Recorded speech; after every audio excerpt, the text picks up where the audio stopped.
Hey YouTube, it's Mark here. I hope you're well and good this evening. Just going to record a video on something that happened to me overnight, and it's kind of a cautionary video and probably one to kind of get you thinking. This is unstructured, it's unscripted as such, and it's just something that I wanted to share. And primarily, as I said, to get you all thinking about the same thing. Not to pass judgment, not to say, hey, I've got this all sorted out and you haven't, and so on. Nothing like that. If anything, I'm admitting, some various issues here. Not sins, of course, but confessing perhaps faults in some ways as well. But perhaps it will also cause you to think, introspectively on these things. And it's touching on a topic that myself and Brother Sam mentioned briefly yesterday about our liberty in Christ. And although the example I'm going to give isn't strictly about, exercising liberty in the wrong way, it will ultimately lead on to that, and hopefully you'll see why. So basically what happened overnight is that I had a really, really unpleasant and graphic dream, not a nice dream at all. And when I awoke from that, I was relieved to be awake, firstly, but also just really shocked and irritated, I think. And I've not felt great most of the day today. And actually, I have a headache at the moment, which I'm trying to get rid of. And it probably didn't help that I had a broken sleep because of this dream. And the strange thing is the origin of this dream, because when I woke up I knew exactly why I'd had this dream. I knew exactly, and it was because yesterday when I was with Brother Sam, and it's nothing to do with him, of course, but when I was with Brother Sam, we were actually reviewing a statement of faith, and he'd asked me to take a look at it and tell me what he thought, and I had no problem with doing that. I mean, it's just not something that you would go, oh no, I'm not going to do that. I wanted to take a look at it. And actually there's a side issue topic, I guess, with statements of faith anyway, because ultimately they're membership charters, really, for buildings called churches. The only statement of faith that we have is the King James Bible. We don't need to kind of categorize and number and label and all the rest of it. And I was going through the statement of faith and finding fault, I guess, a few times. I mean, it wasn't really that bad, I suppose, but there were several things in there that really got me kind of like, well, this isn't really right, or it's just plain wrong, or it wasn't appropriate to say. And I came across one section, and because again I'm reading a statement of faith, I'm not assuming I'm going to find anything in there that's going to vex me, so to speak, and affect me unduly. But I came across this paragraph and I started reading it, and I got to the end, because when you're reading this kind of thing, you're just kind of scanning through it, really. You're not reading at a particularly slow pace, you're just scanning through, just making sure it's broadly on point with whatever it's trying to say. And I got to the end of this paragraph and I thought, hang on a second, wow, what is this that I've just read?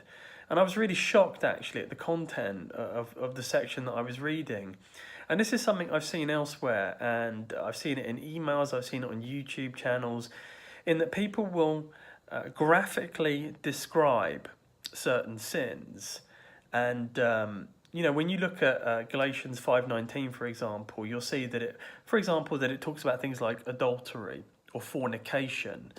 And as I've said in other videos here and there, you can give a King James Bible to a child, and you can trust that's going to be a very safe thing to do, that child is not going to be corrupted by a certain very graphic or shocking word. I mean, you only have to look at the NLT, the New Living Translation, to see some very disgusting wording in there.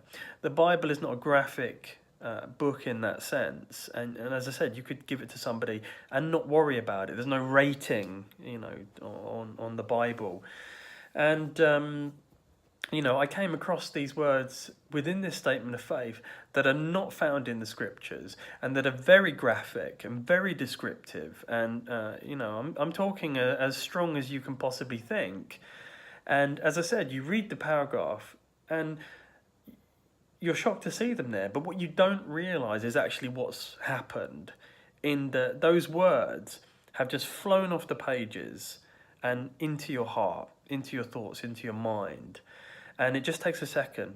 For example, I could, hold up a word here, and just for a second or two, and it could easily linger in your mind, especially if it's very kind of controversial or graphic, or, there's something very particular about a word that I show you. You see what I mean? So when I woke up, I knew exactly why I'd had the dream that I'd had, because a very specific word had flown off of that page and had just simply lodged, in me somewhere, like a tick, right? And this is the danger, brethren, of, I shouldn't have been kind of expecting that to happen, and it did, which probably was more of a shock to me that I discovered it there. I would expect to find those kind of words in the lost world, in some kind of graphic novel or in a movie somewhere, you see. But that's what caught me off guard, this statement of faith. So, I've made a point now that I don't think I'm going to read any more of these so-called statements of faith.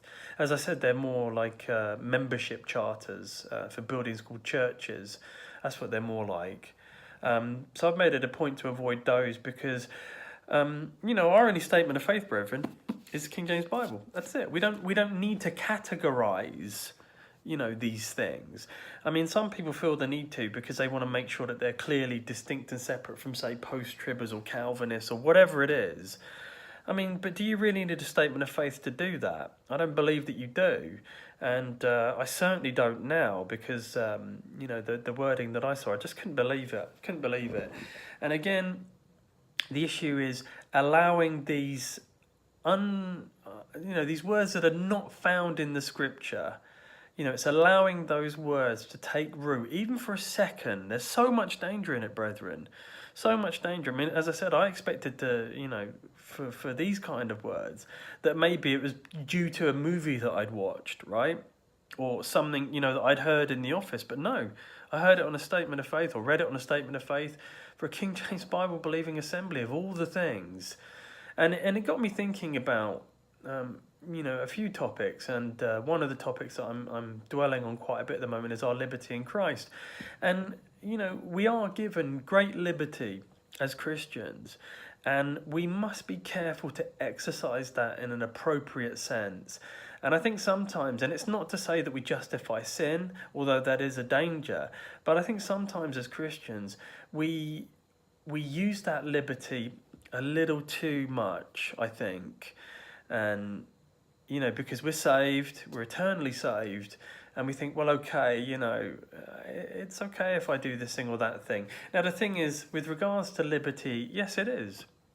You can do this thing. You can watch this movie or that movie. You can read this science fiction book or that fantasy novel. You can listen to heavy metal or hip hop, and you can play the Xbox or PlayStation, right? You can go to a bar or a nightclub. You can do these things as a Christian, but they will affect you in some way. Now, there are some things that perhaps you can do to mitigate that. So perhaps, for example, here's a good example. Say, for example, you used to listen to a lot of heavy metal, and you still kind of linger over that a bit and miss listening to it as much as you used to. But you kind of, listen to a few tracks here and there.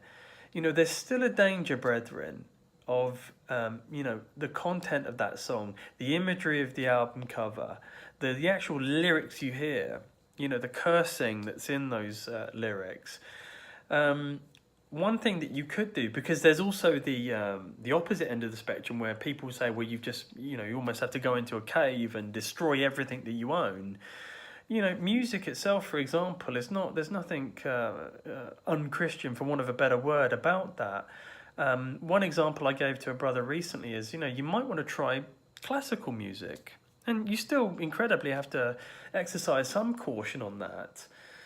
But it's a moderate compromise. It's a moderate, liberty that you can exercise, and you can enjoy that and drive along and not have to worry about cursing in the lyrics and other things. And that's something that I, for example, have been trying to do more of. I'm not great at it, but it's something that I started to do last year, actually. I started to try and change what I was listening to. I'm not perfect at it, but I'm trying to make that something that I'm better at, because I know the effect that the other music that I had listened to, I know the effect that it can have on me, and it's very subliminal, brethren. So again, I'm not saying you can't do it. It's not even my place to say that to you anyway. But there's a cautionary side to that. And it's the same for reading. As I said, I gave the example of all the things of a King James Bible believing statement of faith. But say, for example, you could be a heavy reader of fantasy novels or science fiction or, manga or something like that. And again, the imagery, the wording can be incredibly dangerous to you, and we're all guilty of it. If we're honest, we're all guilty of it. And as I said, it's a fine balancing act, right, brethren, between your liberty and your walk. And it seems to me the sort of greater you exercise your liberty, the more freedom, for want of a better word, that you allow yourself in these things, this music, games, or whatever it is that you're doing, your walk suffers. It's almost like a seesaw type thing. The more liberty you exercise, the harder your walk is. So really, I guess with this video, what I'm trying to say is,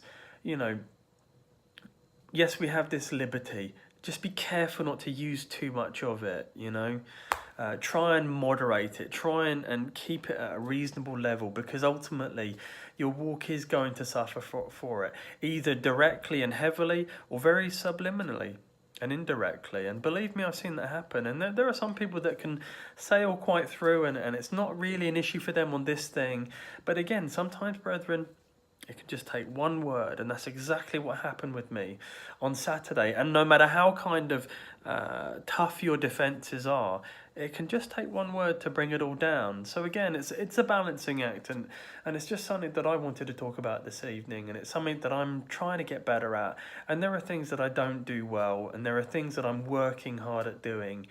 And I struggle as much as you do, if you're watching this, on all of these kind of things, and trying to balance them all out, or where possible really reduce and it's a process, and it takes time, brethren. But yesterday and overnight showed me actually that there's a lot of danger, and as I said, just one word, the amount of trouble that can cause, and it's affected me all day today, brethren, so much so that I wanted to record a video this evening talking about it. See the damage that it can do, and doesn't matter how well you're walking, it can affect you. So I'm trying to get better at these things. So that's my exhortation to you all. Do think about what it is that you put in front of your eyes, because we're told, brethren, to abstain from all appearances of evil. And that's not a legalistic command. That's for our benefit. That's for our help. That's to make our walk easier. Because the thing is, you can choose not to abstain if you want. And that's the whole point. And if you don't, you have that freedom to do it. You really do. You have the freedom to do it. Each one of us knows that we have the freedom to do that, right? To flick on the TV channel, to go out to somewhere where we shouldn't go. And it's on us to do that, or not to do it, as the case may be. So again, it's a cautionary tale, to be careful. And I'm certainly going to make some changes. And again, it's just a good example of something that's happened to me, that I've gone, I really need to examine other things in my life as well, right? To improve that, and to make my walk a bit easier, because my walk is hard enough as it is, brethren, and I'm sure it is for you as well if you're watching this. But being careful on these other things can definitely help us. And I was so shocked, brethren. Statement of faith of all the things, absolutely stunned, really, that just reading something like that. And so I'm going to try and be a lot more careful about what I read. And I've usually been all right on that, actually. I'm not given over to reading much else, and I stopped reading commentaries, for example, 3 years ago, nearly 3 years ago, I think. I stopped reading commentaries for a very similar purpose, because the commentaries that I was reading were subliminally trying to say things, and I was like, whoa, and I could see that, and I just stopped. And I think sometimes it takes an event. So, for example, this dream last night, it takes an event like that to kind of get you to, take notice, really. So, maybe it's time for me to also be a bit more stronger on the other things that I'm kind of fairly liberal on from a Christian perspective. And again, brethren, it's not the whole zealous, just chop it off and, never listen to a single, sound of music again for the rest of my life. As I said, the classical music is a good example of trying to fix some of those things. And that was something I was doing last year. But there are other things that I need to work on. So anyway, don't want to keep kind of rambling and going around in circles. Hopefully you can see what I'm trying to get at here. It's not legalistic, brethren, and I'm not telling you to do anything at all, but just sharing something that happened to me, and hoping that maybe it's a video that will then subsequently get you thinking about perhaps something that that's troubling your walk. And it could just be one thing, it could be one type of thing, and maybe this video is the kind of catalyst for you to go, really kind of need to do something about that. And there are ways to do that, brethren, okay? It's not just a binary decision. There are things that you can do to make that a little bit easier for yourself. So just apply appropriate wisdom to that kind of thing. And everyone's walk is different, everyone's need is different.